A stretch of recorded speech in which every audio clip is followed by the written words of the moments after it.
যারা অতীতে প্রমাণ দিতে পারে নাই, এখনো যারা পারছে না, জনগণের কাছে ভোট চাওয়ার অধিকার তাদের নাই। ভোট তারা চাইবে। অতীতে যারা বাংলাদেশকে 18 কোটি মানুষকে সম্মান করেছে, এখনো সম্মান করে চলেছে, তাদের সমস্ত অভিজ্ঞতা এবং যোগ্যতা দিয়ে ইনশাআল্লাহ জনগণ 12 তারিখ তাদেরকেই বাছাই করে নেবে। এটা বলতে হবে তারা কারা? আচ্ছা বলেন তো, জামাতে ইসলামী চাঁদাবাজি করে? আমাদের সাথে শরিক দল আলিম উলামা সহ দেশপ্রেমিক যারা আছে তারা চাঁদাবাজি করে, দুর্নীতি করে, মামলা বাণিজ্য করে, দখল বাণিজ্য করে, মা বোনদের গায়ে হাত দেয়, ইজ্জত লুণ্ঠন করে, জনগণের সম্পদ চুরি করে, ব্যাংক ডাকাতি করে, ঋণ খেলাপি আছে? নাই। তাহলে কথা পরিষ্কার, ইনশাআল্লাহ আগামী বাংলাদেশ তাদের হাতে ইনশাআল্লাহ। 12 তারিখ একটা নতুন বাংলাদেশের যাত্রা শুরু হবে ইনশাআল্লাহ। 54 বছরে যেই রাজনৈতিক ব্যবস্থা, দল এবং আদর্শ আমাদেরকে দফায় দফায় দুর্নীতি, চাঁদাবাজি, মামলাবাজি, দখল বাণিজ্য, ফ্যাসিবাদ এবং বিচারহীনতা উপহার দিয়েছে, এই বাংলাদেশকে পাল্টে দিয়ে ইনশাআল্লাহ আমরা নতুন বাংলাদেশ গড়তে চাই।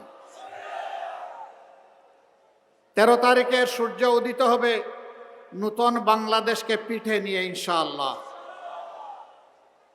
সেই বাংলাদেশে মহান রব্বুল ইজ্জত যদি আমাদেরকে সুযোগ দেন, তাহলে যে সমস্ত ত্রুটি এবং দুর্বলতার কথাই মাত্র বললাম, আমাদের প্রত্যেকের 2 হাতের 10 আঙ্গুলের থেকে পরিচ্ছন্ন থাকবে ইনশাআল্লাহ। চাঁদাবাজি আমরা করি না, চাঁদাবাজি আমরা কাউকে করতেও দেব না। দুর্নীতি আমরা করি না, দুর্নীতির জড় আমরা কেটে দেব, কাউকে দুর্নীতি করতে দেব না। মামলা বাণিজ্য এটাকে আমরা ঘৃণা করি, প্রশ্নই ওঠে না, কাউকে এই সুযোগ দেওয়া হবে না।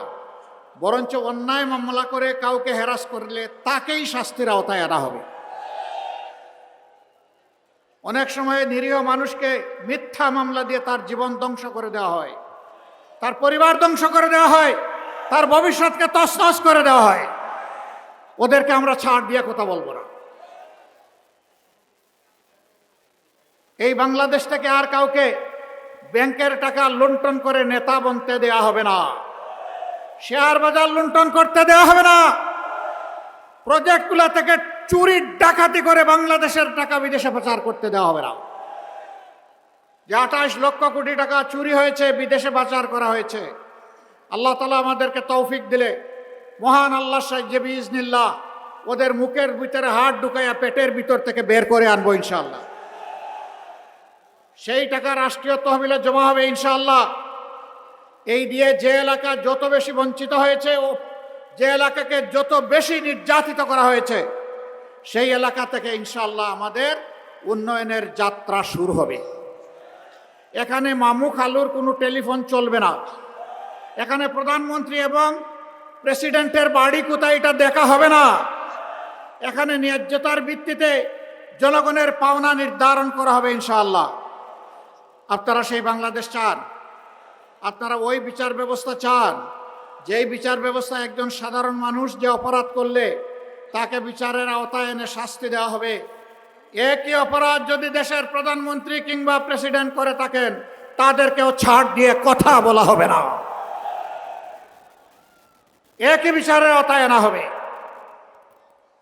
আমরা বরিশালে 21টা সিট, বরিশালবাসীকে অনুরোধ করব, আপনাদের যত বঞ্চনা, নদী ভাঙ্গন হয়ে সরবরাহ হয়ে যাওয়ার হাহাকার, আরও যত বঞ্চনা আছে, ন্যায্যতার ভিত্তিতে, ইনসাফের ভিত্তিতে আপনারা যদি আমাদেরকে সুযোগ দেন, আমরা কথা দিচ্ছি আপনাদের অধিকারের জন্য লড়তে হবে না, দাবি তুলতে হবে না। এটি আমাদের দায়িত্ব হবে আপনাদের ঘরে এসে এই উন্নয়ন পৌঁছে দেওয়া। আমি আপনাদেরকে কথা দিয়ে যাচ্ছি, যদি আল্লাহ আমাকে কবুল করেন, আমার জায়গা থেকে প্রথম শুরু করব। আমার বাড়ি সারা বাংলাদেশ। আমাকে লোকেরা জিজ্ঞেস করে আপনার ঠিকানা, আমি বলি সাধারণ পরিবহন সমগ্র বাংলাদেশ। বলে এটা তো ট্রাকের পিছনে লেখা থাকে। বলে আমি একটা ট্রাক, যে রাস্তায় যেখানে প্রয়োজন ওখানে আমার পৌঁছে যাওয়া আমার দায়িত্ব। সুতরাং ইনশাআল্লাহ সেইভাবেই আমরা 11টা দল ঐক্যবদ্ধ হয়েছি। আজকে এইখানে মঞ্চে 11 দলের সম্মানিত নেতৃবৃন্দ আছেন, শহীদ পরিবারের গর্বিত সদস্যবৃন্দ আছেন, জুলাই যোদ্ধারা আছেন, আপামর বাউফলবাসী আছেন। আমরা সবাইকে বলবো, আমরা জুলাইয়ে যারা আন্দোলন করে, সংগ্রাম করে, বুক চিতিয়ে, জীবন দিয়ে, পঙ্গু হয়ে লড়াই করে আমাদেরকে বাংলাদেশ এনে দিয়েছে, তাদের কারো লাশ, কারো রক্ত আমাদের হাতের উপরে, ঘাড়ের উপরে। এই ভার আমাদেরকে বহন করতে হবে, এই আমানত আমাদেরকে আদায় করতে হবে। তারা যে বৈষম্যহীন দুর্নীতিমুক্ত বাংলাদেশ চেয়েছিল, সেই বাংলাদেশ ইনশাআল্লাহ করতে হবে। এ গড়ার জন্য 2টি ভোট। প্রথম ভোটটা হচ্ছে গণভোট। এখানে কি বলবেন? হা। কি বলবেন? হা মানে আজাদি, না মানে গুলামি। আজাদি না গুলামি? আজাদি না গুলামি? ইনশাআল্লাহ বাউফলবাসী তার স্বাক্ষর রাখবে, সারা বাংলাদেশে হা বিজয়ী হবে ইনশাআল্লাহ। হা বিজয়ী হলে বাংলাদেশ জিতে যাবে। আল্লাহ না করুন হা পরাজিত হলে বাংলাদেশ হেরে যাবে। আমরা কি বাংলাদেশকে হারাবো না জিতাবো? ইনশাআল্লাহ হা ভোটের বিজয় হবে, আল্লাহ তৌফিক দিন। দ্বিতীয় ভোটটা সরকার গঠনের। কারা করবে? যারা অতীতে দেশবাসীকে তাদের সততার প্রমাণ দিতে পেরেছে, এখন যারা দিতে পারছে, যারা অতীতে প্রমাণ দিতে পারে নাই, এখনো যারা পারছে না, জনগণের কাছে ভোট চাওয়ার অধিকার তাদের নাই। ভোট তারা চাইবে। অতীতে যারা বাংলাদেশকে 18 কোটি মানুষকে সম্মান করেছে, এখনো সম্মান করে চলেছে, তাদের সমস্ত অভিজ্ঞতা এবং যোগ্যতা দিয়ে ইনশাআল্লাহ জনগণ 12 তারিখ তাদেরকেই বাছাই করে নেবে। এটা বলতে হবে তারা কারা? আচ্ছা বলেন তো, জামাতে ইসলামী চাঁদাবাজি করে? আমাদের সাথে শরিক দল আলিম উলামা সহ দেশপ্রেমিক যারা আছে তারা চাঁদাবাজি করে, দুর্নীতি করে, মামলা বাণিজ্য করে, দখল বাণিজ্য করে, মা বোনদের গায়ে হাত দেয়, ইজ্জত লুণ্ঠন করে, জনগণের সম্পদ চুরি করে, ব্যাংক ডাকাতি করে, ঋণ খেলাপি আছে? নাই। তাহলে কথা পরিষ্কার, ইনশাআল্লাহ আগামী বাংলাদেশ তাদের হাতে ইনশাআল্লাহ।